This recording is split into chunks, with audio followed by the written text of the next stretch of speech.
Dans cette masterclass à tous, comment chiffrer, répondre à une offre forfaitaire et trouver des clients en direct lorsqu'on est indépendant ou qu'on a une PME en tuyauterie. Ce qui est le cas, alors pas de vous tous, mais de la majorité d'entre vous. Ce que je vais vous présenter aujourd'hui, ça va être les trois gros piliers que j'ai pu développer au cours de ces dernières années pour prendre en main son activité quand on est tuyauteur. Ça repose de façon générale sur trois points que je vais vous présenter plus en détail après. Comprendre la structure du marché dans lequel vous évoluez et en définir votre positionnement. Savoir comment rentrer sur ces marchés et savoir répondre aux consultations qu'on pourrait vous faire sur ces marchés-là. C'est les 3 points qu'on va voir, juste avant de commencer ça. On va avoir 3 piliers que je viens de vous présenter là, et qui vont être synthétisés sous une méthode que j'appelle la méthode 3C, OK, qui a déjà été appliquée par plusieurs dizaines d'indépendants, certains d'ailleurs qui sont là ce soir, OK, qui pourront peut-être vous partager leur retour après d'ailleurs. Les stratégies que vous partagez, c'est pas du à gaz, il y a rien de très compliqué, c'est des choses qui sont simples, efficaces, méthodiques et éprouvées. Elles sont pensées pour s'intégrer facilement à votre quotidien et aux contraintes de professionnels. D'accord? Le but, je connais parfaitement vos situations. Le but, c'est que ça s'adapte parfaitement à votre activité. Cette vidéo-là, tac. Ah, excusez-moi, il y a un nouveau qui arrive. Voilà, tac. C'est bon, excusez-moi. La masterclass qu'on est en train d'enregistrer ensemble, elle va être destinée, même si c'est pas votre cas, vous pouvez bien sûr rester, mais essentiellement, elle est destinée à des indépendants ou des PME en tuyauterie qui veulent apprendre à chiffrer des travaux avec assurance et en toute autonomie, qui veulent pas subir leur activité, ou en tout cas arrêter de subir tout ce qui peut être sous-traitance, intérim en même temps qu'une entreprise, déplacement à gogo, etc. Et surtout, qui ont envie de passer à l'action et de sortir de cette situation-là. Vous pouvez être dans une de ces situations que je viens de mentionner, et ça vous convient, et c'est OK, il n'y a pas de problème avec ça. Avant-dernier petit point, pardon, la majorité, je pense, d'entre vous me connaissent. Il y en a certains même avec qui j'ai pu échanger assez longuement avant. Je me présente juste rapidement pour ceux qui ne me connaissent pas. Je m'appelle Nicolas Cousin. Mon job, c'est d'aider des entreprises de tuyauterie, indépendants ou PME, à maîtriser leur activité en les aidant à prendre des affaires au forfait et à chiffrer et à structurer tout ça. Moi, je suis à mon compte depuis 3 ans maintenant, spécialisé dans ce domaine-là. J'ai au cours de ma carrière en amont, voilà, chiffré et géré des projets qui allaient de quelques milliers à plusieurs millions d'euros et formé, accompagné en tout, plusieurs centaines en tout, je pense, cumulés des professionnels de la métallurgie, soit par le biais de ce que je fais maintenant, soit par le biais de la formation.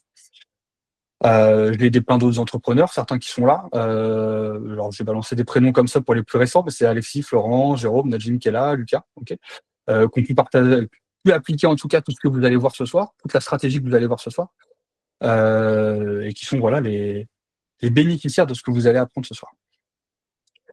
Donc, pour rentrer dans le dur, comment chiffrer, répondre à une offre forfaitaire, tac, hop, parce que moi il y avait un autre qui arrivait, voilà, et trouver des clients en direct quand on est en tuyauterie. Ce qu'on va voir ce soir, ça va reposer sur la méthode des 3C dont je vous parlais, donc sur 3 piliers. La méthode des 3C, elle s'appelle comme ça, pardon, pour la raison suivante. Le premier pilier qui est nécessaire pour que vous puissiez prendre en main votre activité, c'est le premier C, c'est comprendre. Comprendre le marché dans lequel vous évoluez, comprendre la place que vous avez dans ce marché, OK? Pour pouvoir vous situer. L'objectif de ça, et c'est le premier point qu'on va développer ensemble, c'est de voir, avec qui vous pouvez travailler, avec qui vous ne pouvez pas travailler et avec les personnes avec lesquelles vous pouvez travailler, comment vous pouvez travailler avec elles. On va parler de sous-traitance, de partie en direct, et cetera, et cetera. Donc le but, c'est vraiment de comprendre le contexte et comment vous pouvez vous y positionner. Le second pilier, qui est le deuxième C, c'est ce qu'on va appeler connaître. Donc plutôt se faire connaître d'ailleurs. Le pilier 1 permettant de comprendre le contexte, le deuxième pilier doit vous permettre de vous faire connaître par les bonnes personnes et les bonnes entreprises. Donc de développer une méthode qui puisse vous permettre de créer des relations commerciales avec vos futurs potentiels clients et également d'entretenir ces relations. C'est un jeu, j'en parlerai tout à l'heure, mais c'est vraiment un jeu de long terme. Et c'est là que va intervenir le troisième pilier, c'est que si vous comprenez votre marché, si vous avez pu entrer en relation avec des clients, la finalité étant qu'ils vous consultent pour des travaux. Alors il y a différentes formes, on pourra en parler, mais vous devez pouvoir leur répondre de façon efficace et pertinente et assez rapide pour vous, et aussi à la forme qu'ils vont attendre de vous. D'accord? Et ça, on le verra aussi, il y a différentes façons de chiffrer et différentes réponses, types de réponses qui peuvent être attendues de la part de vos potentiels clients. Donc, on va commencer avec le premier point, le premier pilier de la méthode des 3C, qui est effectivement comprendre le marché. Le marché de la tuyauterie, et c'est assez valable pour l'ensemble des sous-secteurs que vous pouvez trouver en métallurgie, en général, vous connaissez, vous, ce modèle-là. C'est-à-dire que vous avez des donneurs d'ordre, je vais citer les plus gros, on va en citer 3 pour être dans les clous, mais EDF, Total, ExxonMobil, Chevron, voilà, Nestlé, voilà, des grosses structures comme ça. Pour réaliser leurs travaux de tuyauterie, ces grosses structures travaillent avec ce qu'on va appeler des grands fabricants. Alors, on citait 3 encore, je sais pas, Fourré-Lagadec, Ponticelli, Nordon, par exemple. Ok, Foslev, il y en a d'autres encore. Hein. Ok. Et ces grandes entreprises-là font appel généralement à des plus petites structures en tant que sous-traitants. Ok. Soit des PME, soit des indépendants. Il y en a même parfois qui sont, il y a même plusieurs rangs de sous-traitance. On peut même aller plus loin et complexifier un peu le schéma. Si vous êtes ici aujourd'hui, c'est qu'en général, vous vous trouvez dans la case, dans la zone entourée en rouge, c'est-à-dire que vous êtes en sous-traitant. Vous n'êtes ni donneur d'ordre, ni grand fabricant à première vue. D'accord? La plupart des entrepreneurs dans la métallurgie ont le parcours suivant. Vous avez généralement été salarié ou intérimaire pendant plusieurs années, ou les deux d'ailleurs, souvent en travaillant pour des grands fabricants, que ce soit en embauché ou en intérim. Et donc, quand vous vous lancez, ou que vous envisagez de vous lancer, vous connaissez un seul schéma et donc deux types d'acteurs. Celui qu'on vient de voir, des gros donneurs d'ordre et des gros fabricants qui travaillent pour ces gros donneurs d'ordre. OK? Qu'est-ce que ça implique pour vous? Ça implique que dans ce schéma-là, vous n'avez pas 36 000 options. Soit vous êtes salarié et intérimaire pour un gros fabricant, soit vous êtes sous-traitant pour un gros fabricant. Il n'y a pas d'autres options. Et en général, quand je discute avec des indépendants, ils me disent: «Oui, mais moi, je ne peux pas passer en direct, c'est pas vrai, je ne peux pas passer au forfait parce que moi, je ne pourrais jamais prendre d'affaires à Total, il faut que je sois ISO 9001, il faut que je sois masé, il me faut des gars, etc., etc.» Et donc, effectivement, dans la structure du marché que vous avez pratiqué et que vous connaissez, c'est pas possible de prendre du forfait. Vous êtes beaucoup trop petit à un tas de niveaux. C'est très bien comme ça. Alors, quelle est la solution si on ne connaît que celle-là pour prendre des affaires au forfait et en direct? Et ben, la solution, c'est la première, c'est plus une prise de conscience d'ailleurs, c'est de se rendre compte que le marché, dans 99% des cas, il ne se limite pas à celui que vous connaissez. Il est beaucoup plus grand que celui que vous connaissez. C'est en général une des premières prises de conscience qui fait que vous pouvez passer un vrai palier dans votre activité. Je m'explique en illustrant un petit peu mon propos. Dessinons ici, dans le rectangle que vous voyez à gauche là, le marché de la tuyauterie, d'un point de vue macro dans son ensemble. Dans le marché de la tuyauterie, vous n'avez pas, un seul type de donneur d'ordre. Je vais reprendre Total, Exxon, Chevron, EDF. Vous avez plein de types de donneurs d'ordre.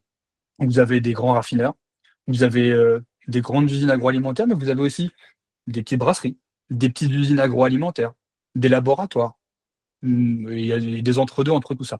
Donc vous avez vraiment des tout petits donneurs d'ordre et des très grands donneurs d'ordre. Et tout ça crée un panel très grand. Pour chaque type de donneur d'ordre, vous avez des fabricants. Si je reprends mon exemple de tout à l'heure, pour Total, Exxon, EDF, Chevron, vous avez effectivement des groupes comme Ponticelli, Piv Nordon, Fourré-Lagadec, etc., qui sont très adaptés pour travailler avec eux, ils sont à la même échelle. En revanche, si vous appelez une petite brasserie artisanale du coin qui a des travaux de tuyauterie à faire de temps en temps, à mon avis, si elle appelle Piv Nordon ou Ponticelli, elle va se faire jeter. D'accord? Et ils ne travailleront jamais ensemble. Ça ne va pas matcher. L'un est surdimensionné, l'autre est sous-dimensionné par rapport à l'autre. Et en fait, il existe aussi différents types de fabricants. Il existe des grands groupes, il y a des PME et il y a des indépendants. Et à chaque type, à chaque échelle de fabricant, on va dire ça comme ça, donc qui peut aller de l'indépendant au grand groupe, vous avez des clients en face avec lesquels vous pouvez contractualiser en direct et d'autres avec lesquels vous ne pouvez pas contractualiser en direct pour un tas de raisons. Ça peut être des raisons, j'en parlais tout à l'heure, alors on va les qualifier d'administratives, hein, je mets des guillemets à ça, mais de certification, etc. Ça peut être des raisons de volume d'activité. Si vous êtes tout seul, vous n'allez pas prendre des chantiers à 2 millions d'heures, par exemple. Voilà, il y a tout un tas de raisons comme ça. Donc en fait, le marché est beaucoup plus grand que vous le connaissez, sauf qu'effectivement, c'est pas celui que vous avez pratiqué, donc vous le voyez pas, tout simplement. Mais il est bien là et il est bien prégnant. En réalité, qu'est-ce que ça change de savoir ça pour vous? D'une, effectivement, je pense que je l'ai assez répété, mais le marché est bien plus grand que vous ne le pensez. Mais surtout, la chose qui est importante, c'est qu'en fonction des marchés, vous pouvez vous positionner soit en tant que sous-traitant pour des fabricants, sur lesquels vous à des niveaux où vous ne pourriez pas passer en direct, d'accord? Soit en tant que fabricant pour des donneurs d'ordre qui sont à votre échelle. Prenons l'exemple d'une personne qui est indépendante, OK? Cette personne indépendante, elle peut tout à fait avoir 2 schémas minimum.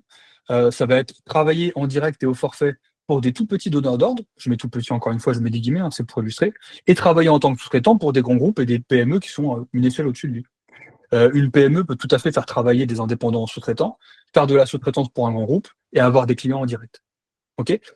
Donc ça, c'est la première vraie prise de conscience, c'est que si vous avez compris ça et que vous étudiez un petit peu plus le sujet en profondeur, vous pouvez prendre conscience que le mode de contractualisation que vous connaissez, qui en général en plus, en sous-traitance se limite, c'est pas toujours le cas, mais très souvent à un, 2 voire 3 clients, OK?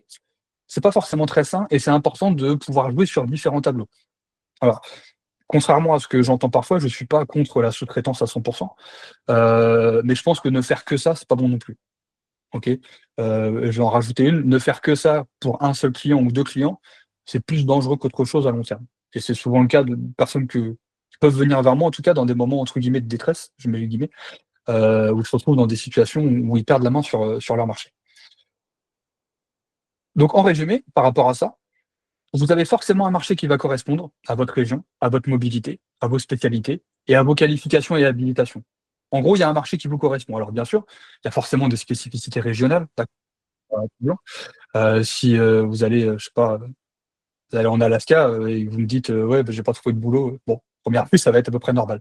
Donc chaque région aura ses spécificités, mais de façon générale et par retour d'expérience, il y a toujours beaucoup plus de boulot qu'on ne le pense. Le tout est d'aller chercher de la bonne façon au bon endroit. OK? Et d'avoir surtout compris cette logique-là. Donc ça, c'est le premier point.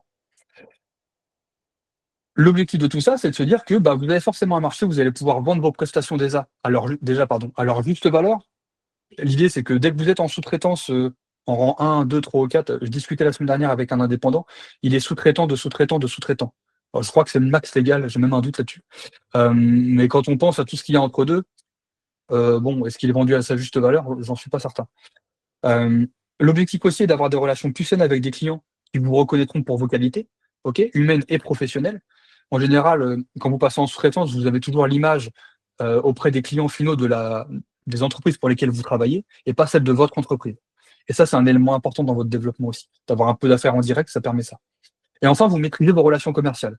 Et ça, c'est vraiment pas négligeable. J'en parlais un petit peu, mais le but, c'est surtout pas de dépendre du client, du client, du client.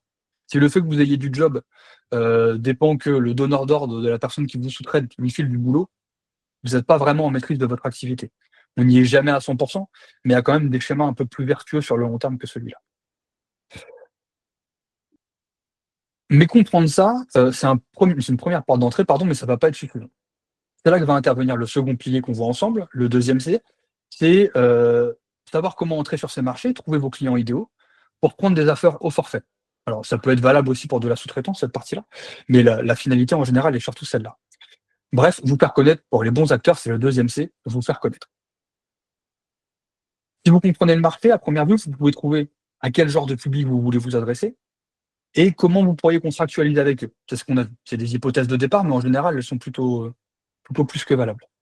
Reste un élément clé, maintenant que je sais que je veux travailler avec l'entreprise A ou B, comment je fais pour qu'elle me consulte un jour, OK? Pour que je sois dans sa base et qu'elle se dise: «Tiens, j'ai des travaux de tuyauterie à faire, je vais l'appeler». Le premier point, c'est que déjà, on ne veut pas ressembler à ça, OK? C'est un des premiers sujets qui est primordial, quand vous êtes indépendant. Même si c'est essentiel de développer votre activité, vous ne pouvez pas vous permettre de dire: «Je pose tous mes vendredis, j'enfile un costume et je vais taper aux portes à droite à gauche». C'est du temps, dans un premier temps en tout cas, où vous n'êtes pas outils en main et vous ne pouvez pas développer votre activité. Plus tard, c'est un autre sujet, mais en tout cas, dans le premier temps, c'est pas le cas. En complément, en général, la partie, très commerciale et cetera, c'est pas toujours notre point fort, on va dire ça comme ça. Et donc là, c'est le second point clé. Ça va reposer sur les 3 gros points qu'on voit là. S'adresser aux entreprises qui correspondent à votre positionnement sur le marché avec lesquelles vous pouvez contractualiser. S'adresser aux bonnes personnes dans ces entreprises. C'est quoi les bonnes personnes? Une bonne personne dans une entreprise à contacter, c'est une personne qui a ce qu'on appelle un pouvoir de commande. Et une personne qui a un pouvoir de commande, c'est pas la même chez Total, Exxon ou EDF, c'est pas la même chez Ponticeli, Fourré-Lagadiec ou Nordon, c'est pas la même dans une PME et c'est pas la même chez un petit donneur d'ordre ou chez un donneur d'ordre de taille moyenne. Donc le premier point, c'est de s'adresser à la bonne personne, d'accord? Donc déjà pour ça, il faut trouver le moyen, mais déjà si vous avez déjà la première verticale ici, vous avez déjà les grandes lignes. Ce qu'on veut éviter, c'est, je passe un coup de fil, je tombe sur la secrétaire qui est sûrement très gentille, mais qui transmettra jamais mon info.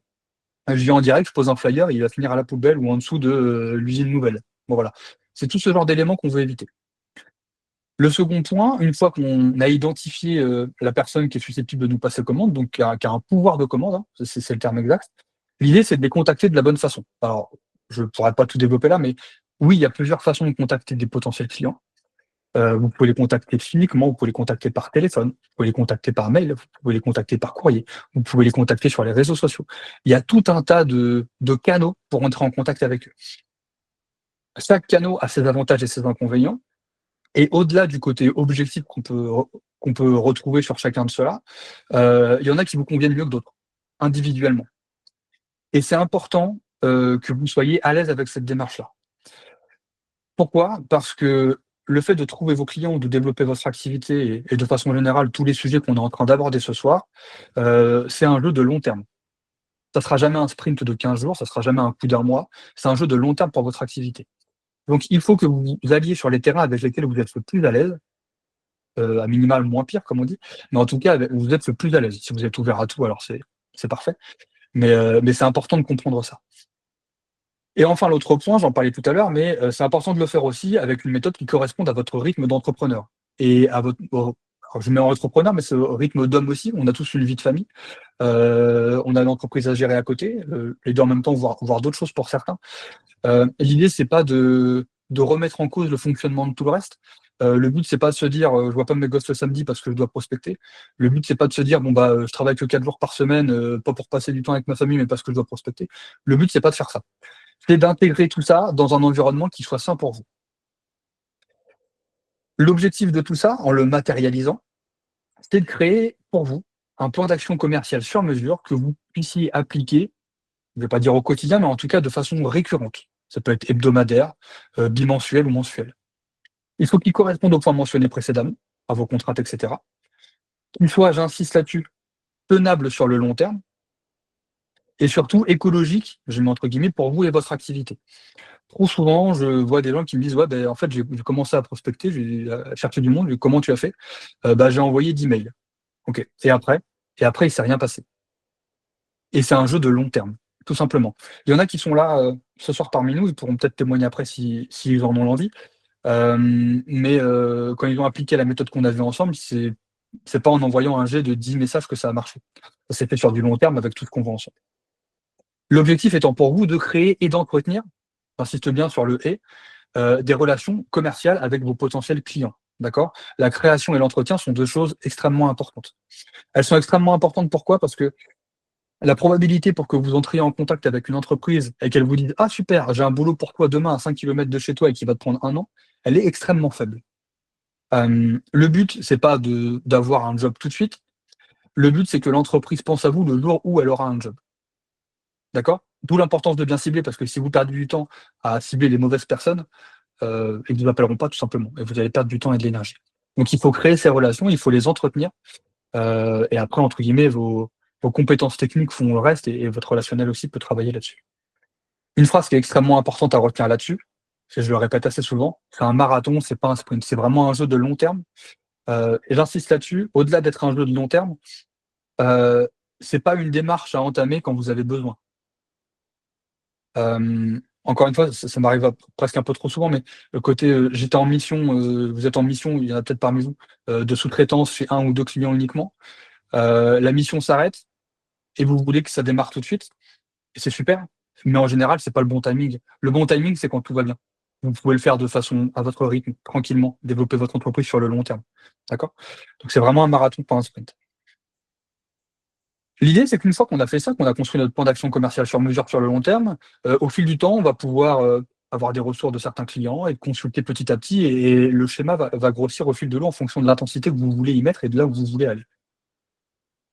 Donc, vous allez être à un moment donné consulté.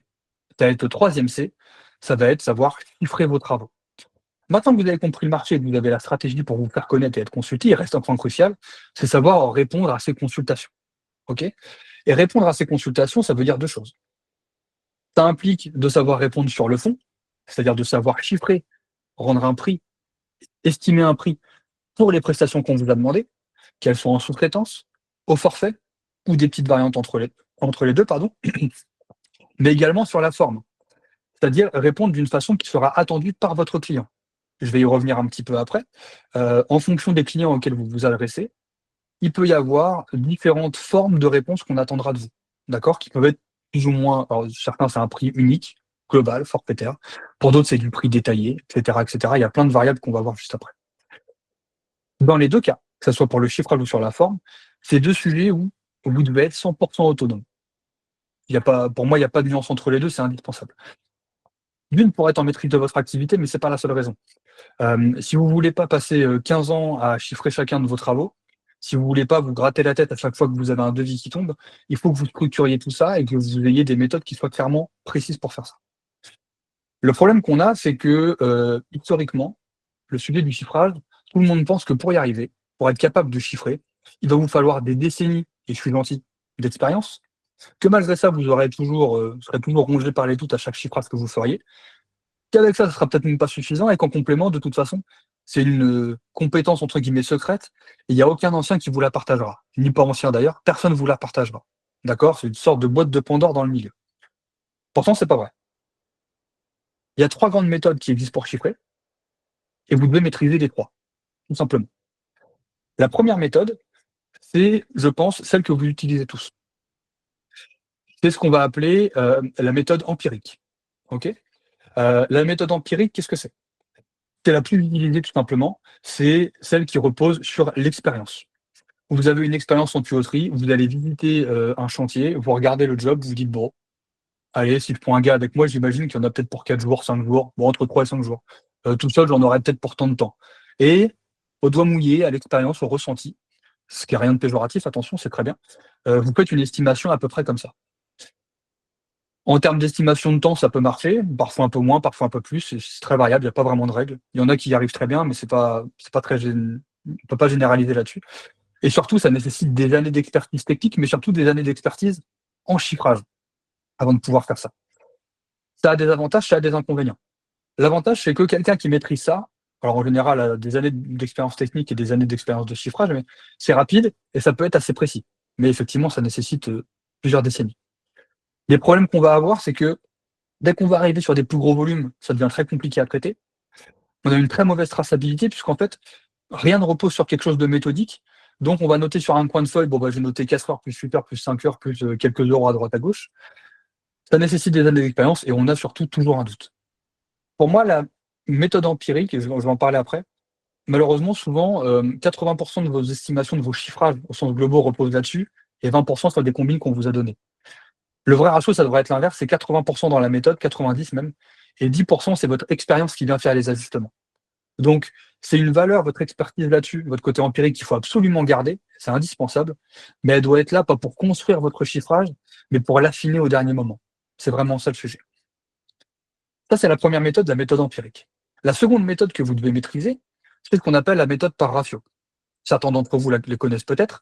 C'est une méthode assez courante. L'idée, c'est d'avoir un prix pour une unité de mesure, ok, qui servirait à estimer un ensemble de la charge de travail. On peut avoir, en fonction des domaines et de ce que vous faites, du prix au poids, du prix au mètre linéaire, du prix au pouce, du prix à la soudure. Bon, il y a tout un tas de variantes comme ça. Euh, c'est plutôt une méthode rapide, d'accord, mais c'est pas la plus précise. C'est utilisé en général et c'est surtout pertinent dans deux situations. Soit pour vérifier un chiffrage très rapidement que vous avez fait, vous avez des indicateurs et ça vous permet de reboucler si vous êtes bien ou pas. Soit pour déterminer ce qu'on va appeler un budget. Un budget, pour vous donner la différence par rapport à un devis, on cherche un montant précis à remettre à un client. Un devis, on cherche un ordre de grandeur à plus ou moins 20-30. OK, un client vous dit: «Bah, tiens, j'ai tel projet dans 2 ans, tu penses que c'est combien?» La vraie question, c'est est-ce que c'est 10 000, 100 000 ou 1 million? Si c'est 90 ou 110, pour l'instant, il s'en fout. D'accord? Donc ça sert notamment à ça, les ratios. Idem, un des avantages, c'est que ça peut être très rapide quand vous le maîtrisez. Il y a plusieurs avantages et inconvénients à ça. Avantage, c'est assez rapide, et c'est idéal pour définir vraiment un budget, sans passer des heures à chiffrer ou à vérifier un chiffrage. Vraiment, c'est la situation parfaite. Les quelques inconvénients que ça a, par contre, c'est qu'on va manquer de précision, forcément, puisqu'on va pas rentrer dans le détail, on se fiche que sur un indicateur. Hem, le gros inconvénient, c'est qu'on va avoir besoin d'avoir autant de ratios que de contexte. J'entends parfois des trucs du genre, «Oh bah, c'est bon, j'ai un ratio au pouce, je vais tout chiffrer avec ça». Ça va pas marcher. Parce que vous devez avoir autant de ratios que de contexte. Vos ratios vont dépendre, de si vous faites que de l'atelier et du site. Est-ce que vous avez la fourniture dedans? Est-ce que vous avez des travaux en hauteur ou pas? Est-ce que vous avez de la peinture? Est-ce que vous avez du levage? Est-ce que vous avez de la sous-traitance? Bref, il y a tout un panel d'éléments qui font que si vous n'avez pas le réflexe de vous poser les questions et de les identifier, votre ratio au pouce sera pas pertinent dès que vous sortez du cadre dans lequel vous l'avez et ça va, croyez-moi, très, très vite. Et c'est pour ça que c'est le dernier inconvénient, mais qui est assez lié au fait d'avoir autant de ratios que de contexte. C'est si vous voulez être précis sur du ratio, il faut effectivement avoir autant de ratios que de contexte, mais surtout, il faut être capable d'analyser la complexité d'une affaire très rapidement. Ça veut dire que quand on vous montre une affaire, et je l'ai déjà fait en direct, avec certains qui sont là ce soir, vous devez être capable d'avoir les bonnes questions pour montrer, pour avoir le bon ratio au bon moment. OK? Si vous oubliez une info, ça peut faire doubler le prix. Si vous ne posez pas la question, votre ratio, peut-être qu'on vous l'a donné, mais s'il n'est pas applicable à ce que vous faites, ça ne marche pas. Donc, bien les chiffrages, d'accord? Bien pour avoir des budgets, mais pas suffisant pour que toute votre méthode de chiffrage repose là-dessus, tout simplement. C'est là que vient intervenir la troisième méthode, c'est ce qu'on va appeler la méthode plutôt par ABAC. C'est clairement la meilleure méthode pour apprendre à chiffrer. Tout simplement parce qu'elle est la plus logique et la plus méthodique. L'objet, c'est de décomposer au maximum les tâches qu'on va réaliser en atelier, sur chantier, et de décomposer chacun de ces éléments, et en prenant en compte un maximum de variables possibles. Nuances, hauteur des travaux, géométrie des pièces, etc., etc. Plein d'éléments qui ne sont pas pris en compte dans les ratios. Donc vraiment, on veut vraiment aller dans le détail du détail du détail, être le plus précis possible. C'est pour ça que c'est très bien pour apprendre, parce que ça vous donne des bases solides sur lesquelles vous reposez et en lesquelles vous pouvez avoir confiance. Et à chacune de ces opérations qu'on va décomposer, on pourra attribuer un temps standard par rapport à votre activité et à votre domaine d'activité et à vos compétences et vos rendements. L'avantage de cette méthode, pardon, c'est qu'elle est idéale pour apprendre à chiffrer. C'est très méthodique, c'est très carré, vous avez juste à appliquer.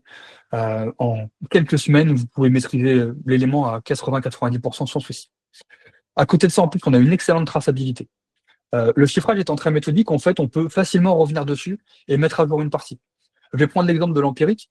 En contre-exemple même, vous avez un devis pour une dizaine de lignes de tuyauterie, vous y allez, vous mettez un nombre d'heures et un prix à l'arrache. Vous revenez, on vous dit 3 semaines après, finalement, ça a changé de tête. Vous dites, voilà, comment j'avais compté ça moi, qu'est-ce que je dois enlever, qu'est-ce que je dois remettre. En général, vous partez dans je sais pas quoi et vous recommencez à zéro quasiment. Un cas comme ça où vous avez tout tracé, vous dites, OK, bah, il y a des changements de direction en plus, j'ai une pièce en moins, etc. Bah, vous avez juste à le comptabiliser par rapport à l'outil que vous avez et votre chiffrage, il est à jour. Pas de prise de tête, vous savez que vous n'avez rien oublié. Alors, en inconvénient, même si c'en est un qu'à moitié, ça peut être un peu plus long à réaliser lorsqu'on le fait à la main notamment. D'accord? Et forcément, ça nécessite un travail important de mise en place avant une application optimale. Parce qu'il faut vraiment maîtriser la méthode en amont, il faut vraiment se former là-dessus. Et après, voilà, c'est une question d'automatisme. Mais après, par contre, vous pouvez gagner vraiment beaucoup de temps. Quand je dis c'est un peu plus long, c'est vraiment un peu plus long au début, le temps de vous faire la main. Encore une fois, d'autres pourront témoigner. Une fois que vous avez le truc en main, vous allez largement gagner du temps par rapport à ce que vous faisiez empiriquement. Donc, en gros, vous avez la méthode empirique, la méthode par ABAC et la méthode par ratio. La méthode empirique, alors, j'aurais pu la laisser, hein, je l'ai barrée là pour le visuel, mais c'est pas celle sur laquelle vous devez tout reposer. C'est là où je veux en venir. Vous devez tout reposer sur ce que j'ai entouré en rouge et ajouter la méthode empirique à la fin pour pouvoir affiner et faire parler votre expérience à ce moment-là. La première méthode empirique, comme je vous le disais, elle nécessite beaucoup de temps, des décennies. Les deux autres, par contre, vous pouvez les apprendre et les maîtriser en seulement quelques semaines. Vraiment. Et encore une fois, excusez-moi. Euh, L'autre point qui est extrêmement important de ces méthodes-là, vous êtes des auteurs, la plupart d'entre vous. Donc vous connaissez, je pense, l'importance d'avoir les bons outils au-delà de vos compétences. Et ben pour le chiffrage, c'est la même chose. C'est que si vous avez les compétences mais que vous n'avez pas les bons outils, vous allez faire juste, mais vous allez ramer. C'est là qu'intervient aussi un troisième point, je l'ai surligné parce qu'il me semble important, c'est que c'est aussi important d'avoir les outils qui soient adaptés pour que vous puissiez réaliser vos chiffrages en toute sérénité. Donc ça, c'était vraiment les trois méthodes, vraiment pour la partie chiffrage à proprement parler. J'ai pas parlé encore de la forme, mais vraiment sur le fond de votre chiffrage. Comme je vous disais tout à l'heure, en fonction de à qui vous allez vous adresser, vous allez pouvoir retranscrire ça selon différents formats qui pourront être demandés, voire exigés dans certains cas par vos clients. J'en ai listé 4 là, d'accord, qui sont les 4 grandes familles essentielles de types de réponses qu'on peut vous demander. La première, c'est celle qu'on espère tous avoir dès qu'on est consulté, c'est un tarif forfaitaire unique. Vous avez une prestation globale, on vous demande une enveloppe globale, vous remettez un prix et idéalement, vous avez la commande si tout ce qu'on a vu en amont s'est bien passé pour vous. C'est l'idéal pour vous. Vous n'avez pas trop besoin de décomposer, et cetera et pas besoin de trop rentrer dans le détail. Le second, c'est une grille de prix. Une grille de prix, ça veut dire qu'on va passer à un stade de détail un petit peu en dessous. C'est-à-dire, admettons que vous ayez, 5 postes de chiffrage, 5 postes de tuyauterie pardon, à remplacer, enfin clean, admettons, bah, on va pas vous demander un prix global, mais on va vous demander un prix par ligne. Donc là, il faut que vous soyez capable de détailler votre chiffrage à ce niveau-là. Et après, on va rentrer dans ce qu'on appelle, un DPGF qui va encore un niveau au-dessus. Alors ça, c'est, indépendant, vous y êtes rarement confronté. C'est plutôt quand vous y êtes, quand vous êtes en, minimum en PME. En général, à partir de entre 5 à 10 gars. Voilà, c'est un ordre de grandeur, hein, je dis pas que c'est exclusif, mais c'est en général le minimum. Et là, on vous demande de décomposer encore plus. On dit, bah, sur la ligne 1, c'est quoi ton prix de main-d'œuvre et c'est quoi le prix de la fourniture et c'est quoi le prix, et cetera, et cetera, et cetera. Et on décompose comme ça. Vous avez d'autres éléments qui sont des bordereaux de prix unitaires et des fois, on vous dit, ah, bah voilà, quel prix tu me mets si, quand notre chantier dépasse, on a tant de travaux à faire en plus. Et là, il faut savoir répondre à ça aussi. Donc, l'idée, c'est que maîtriser toute la partie compétences techniques, on va appeler comme ça pour pouvoir chiffrer vos travaux correctement, avoir le prix qui est juste, mais aussi toutes les méthodes et outils pour le présenter de la bonne manière. Si on vous demande de répondre dans un DPGF et que vous remettez un tarif forfaitaire unique, vous n'aurez pas à la faire, vous allez être recalé. Si vous donnez un prix entièrement décomposé alors qu'on vous a demandé un tarif forfaitaire unique, vous vous tirez une balle dans le pied et c'est pas ce qu'on attend de vous. Donc, c'est extrêmement important de maîtriser la logique et à minima ces trois-là. Le quatrième peut arriver aussi assez vite, mais à minima ces trois-là. Donc, c'est ça la méthode des 3C que je voulais vous présenter ce soir. Comprendre votre marché, vous faire connaître par les bonnes personnes et savoir chiffrer derrière. OK? Encore une fois, sur le fond et sur la fin. Maintenant, où je vais finir par en venir avec tout ça? La question que vous vous posez peut-être, et elle est légitime, je pense, c'est comment savoir si cette méthode-là, la méthode des 3C, elle est faite pour vous ou pour votre activité, ou en tout cas, est-ce que vous pouvez l'appliquer vous? Est-ce que, avec tout ce que je vous ai transmis ce soir, si vous appliquez ça demain, est-ce que ça va marcher pour vous? Est-ce que vous allez pouvoir avoir de nouveaux clients, prendre des affaires au forfait et développer votre activité dans la direction dont vous le souhaitez? Je vais avoir une réponse assez simple à ça. Est-ce que c'est fait pour vous ou pas? Si vous êtes indépendant en tuyauterie, vous avez une PME, OK, que vous souhaitez développer votre activité, et que vous voyez que sur ces points-là, les points qu'on a abordés aujourd'hui, vous ne cochez pas encore toutes les cases, alors oui. Qu'est-ce qui me permet de le dire? C'est qu'en fait, je me suis permis de mettre une petite capture d'écran là. Tous les messages que vous voyez là, il y en a qui en sont l'auteur, qui sont là ce soir, c'est des messages, des retours que j'ai pu avoir de personnes qui sont plus ou moins dans vos situations à chacun, et qui ont appliqué ces méthodes-là. OK? Chacun d'eux, ici, avait une expérience, on va dire un niveau zéro, OK, par rapport au sujet, qu'on avait là. Ou en tout cas, ça reposait que sur la partie empirique, et idem pour la première partie qu'on a pu voir. Et eux, ils l'ont fait. Donc à première vue, il y a pas de raison que ça soit pas du tout applicable pour vous. C'est même plutôt le contraire.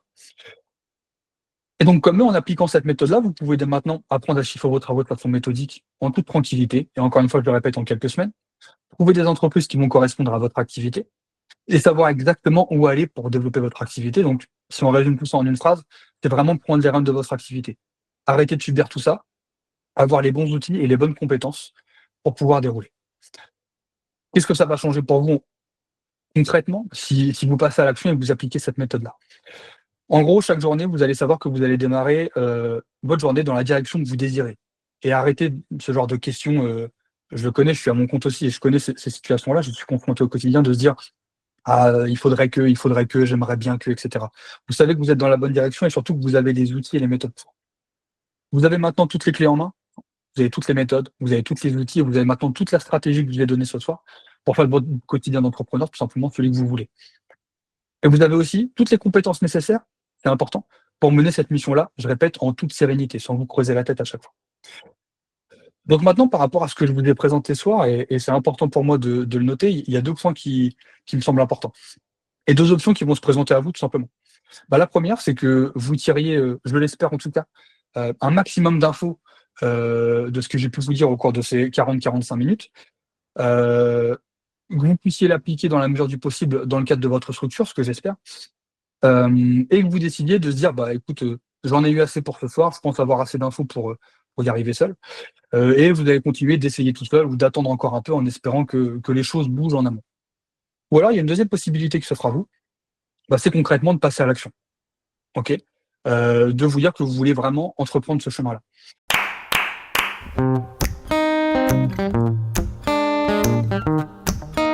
Ce qui m'a vraiment poussé, c'est que dans le métier de l'entrepreneuriat, on sait faire notre métier, qui est la joaillerie de la tuyauterie.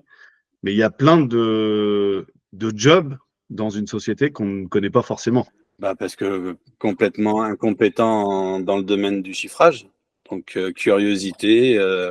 Bon, j'imagine que des fois, j'étais pas toujours pertinent dans mes chiffrages, donc j'ai été intéressé pour suivre la formation que tu dispensais pour me remettre un peu en question dans ma façon de chiffrer et puis pour essayer de trouver, voire comprendre pourquoi je passais à côté de certaines affaires. Dans l'idée de diversifier la société, moi, je ne sais pas faire le chiffrage de cette activité-là.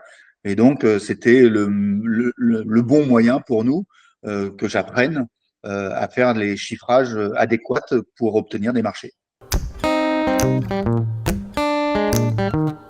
Pour moi qui ai fait que du terrain, c'est une super formation compréhensible. Je trouve que vraiment tu étais très clair dans tes explications. Un très bon contact avec toi, Nicolas, de très bonnes informations, un bon support visuel également. Moi, j'ai beaucoup aimé déjà le format, puisque c'était pas trop contraignant niveau temps, puisque on est tous indépendants et on a tous une activité prenante. Ce que j'ai trouvé vraiment sympa aussi et bien fait, c'est le fait d'avoir créé un groupe WhatsApp avec la possibilité pour chacun des participants de poser les questions en fonction du moment où lui avait un peu de temps à consacrer. Le fait d'avoir le replay permettait de pas être, si on avait un empêchement, de pouvoir rattraper les cours facilement. Quand on comprenait pas, tu revenais, tu réexpliquais d'une autre façon, parce que quand on comprend pas d'une façon, il faut l'expliquer d'autre façon.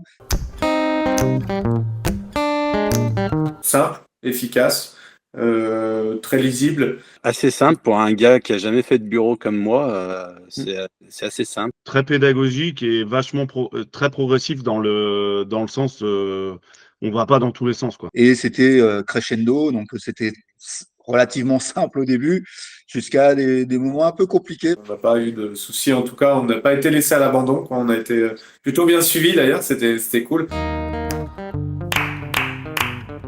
Oui, complètement. Ouais. Oui, sans aucun doute. Ah oui, j'ai déjà recommandé justement un autre métalliste qui travaille avec moi. Ah oui, carrément. Oui, je le recommanderais parce que c'est pour les gens qui n'y connaissent absolument rien en chiffrage ou du moins qui n'ont pas de base solide, c'est hyper intéressant. C'est une très bonne formation. En plus, je suis même pas sûr que ça existe sur le marché. Franchement, Nicolas, parfait.